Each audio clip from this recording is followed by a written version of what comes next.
Hi everyone! So it's back to school and we're on our way para samahan si James magpapogi. Hello!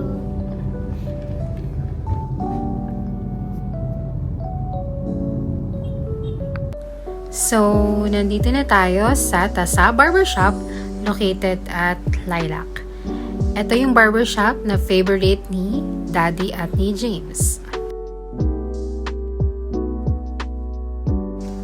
So, ayan, pinagbuksan pa nga tayo ng pinto ni James. Very gentleman naman yan, no? Tapos, ayan na nga, kita nyo, naka 6'7" shirt pa siya. 6'7" bra.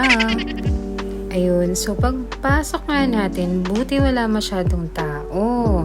Kasi sila agad yung gugupitan kasi usually maraming tao dito.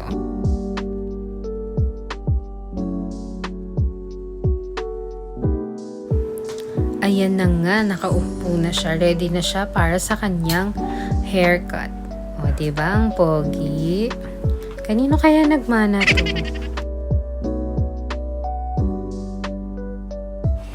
So, ayan na, nire-ready na siya. Sana this time hindi siya makatulog kasi tuwing ginugupitan yan, inaantok.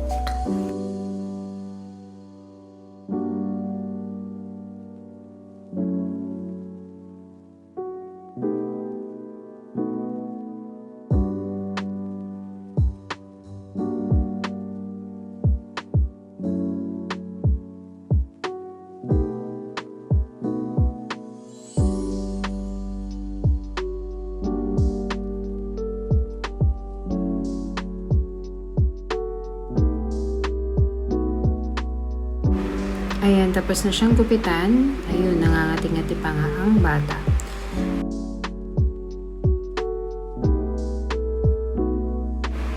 Let's go to Daddy naman kasi nagpapapogi siya para sa kanyang napakagandang asawa.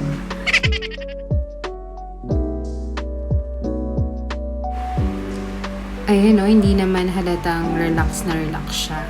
Tapos meron pang pamassage na ganyan.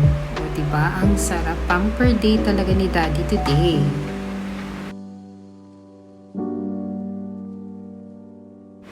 Ayan, tapos na si Daddy. O diba, poging-pogi na. Tingin naman dyan o.